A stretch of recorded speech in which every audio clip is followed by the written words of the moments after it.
Hi hello అండి. ఈరోజు ఈ వీడియోలో దోసకాయ పచ్చడి ఎలా చేసుకోవాలి ఏంటి అనేది చూపిస్తున్నానండి. మనకు ఫంక్షన్స్లలో పెళ్ళిళ్ళలో అలా ఇన్స్టెంట్గా ప్రిపేర్ చేసే దోసకాయ పచ్చళ్ళు పెడతారు కదా. సో అదే టేస్టీగా ఉంటుంది. కొంచెం మనం నిల్వ చేసుకోవడానికి ఆవపిండి కొంచెం ఎక్కువగా వేసుకుంటే మనం స్టోర్ చేసుకోవచ్చు. 2-3 మంత్స్ అయినా స్టోర్ ఉంటుందండి.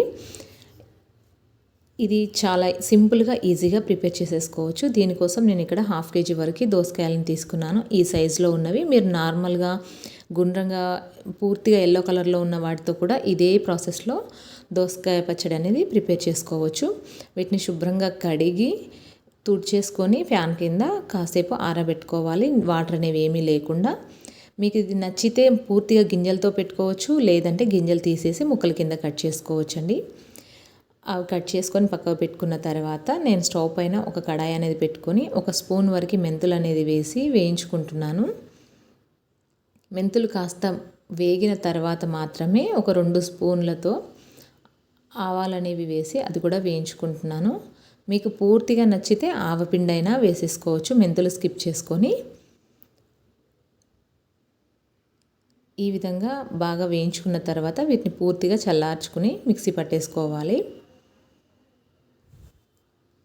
ఇలా మిక్సీ పట్టేసుకొని పక్కకు పెట్టుకున్న తర్వాత మనం ముక్కలు కట్ చేసి పెట్టుకున్న దోసకాయల్ని తీసుకొని మనం ఏ కొలతైనా తీసుకోవచ్చండి. మీరు బౌల్లో కానీ లేదంటే మెజర్మెంట్ కప్స్ దొరుకుతాయి కదా, దాంతో అయినా గ్లాస్తో అయినా ఎలా అయినా తీసుకోండి.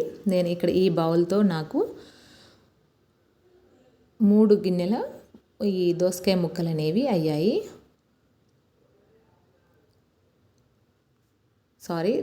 రెండు గిన్నెల దోసకాయ ముక్కలు మాత్రమే అయ్యాయి, ఎందుకంటే గింజలన్నీ తీసేసాను కాబట్టి. సో అవన్నీ ఒక బౌల్లోకి వేసుకున్న తర్వాత ఈ మెంతులు ఆవాల పిండిని కూడా మిక్సీ పట్టేసి వేసేసుకోవాలి. అలాగే కొన్ని వెల్లుల్లి రెబ్బలు వేస్తున్నాను నేను. పొట్టు అనేది తీసేసి వెల్లుల్లి కూడా వేసేసుకోవాలి. వెల్లుల్లి నచ్చకపోతే స్కిప్ చేసుకోండి. దీంట్లోకి మనం ఏ కప్పుతో అయితే తీసుకుంటామో అదే కప్పుతోటి 1/2 కప్పు కన్నా కాస్త తక్కువగా కారం తీసుకున్నాను. పావు కప్పు కన్నా తక్కువగా ఉప్పు అనేది తీసుకున్నానండి. అది వేసేసి కలుపుతున్నాను. ఇంత చిన్న బౌల్లో కలుపుతున్నాను అనుకోవద్దు. అది మనము మొత్తం కలిపాక ఆయిల్ అనేది వేస్తే ఆ బౌల్లో చాలా తక్కువగా కనిపిస్తుంది. ఇలా స్పూన్తో ఒకసారి అంతా కలిపేసుకొని, మీకు నచ్చితే మొత్తం చేయితో కూడా కలిపేసుకోండి. నేను ఇలా స్పూన్తో కాస్త కలిపిన తర్వాత చేయి పెట్టేసి మొత్తం కలిపేశాను. టేస్ట్ చాలా బాగుంటుందండి. ఫ్రిడ్జ్లో పెట్టుకోండి, 2-3 మంత్స్ అయినా స్టోర్ ఉంటుంది. ఎప్పుడు కానీ ఇటువంటివి పెట్టుకునేటప్పుడు, ఎందుకంటే వాటర్ కంటెంట్ ఉండే మనకి దోసకాయలు కాబట్టి త్వరగా పాడవుతాయి.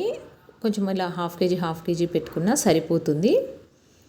అదంతా ఒకసారి చేయితోటి బాగా కలుపుకున్నాక మన 1 కప్కి కొంచెం తక్కువగా ఆయిల్ అనేది వేసేసి ఈ ఆయిల్లో కూడా మొత్తం కలిసేలాగా కలిపేసుకొని ఒక 1 డే బయట అలానే పెట్టేసి ఊరనిచ్చుకున్నాక అది బాగా ఊరిపోయినాక ముక్కకంతా పట్టినాక మనం స్టోర్ చేసుకుంటే సరిపోతుంది. చాలా టేస్టీగా ఉంటుంది. మనకి పెళ్ళిళ్ళల్లో పెట్టే దోసకాయ పచ్చడి లాగానే చాలా బాగుంటుంది టేస్ట్ అనేది.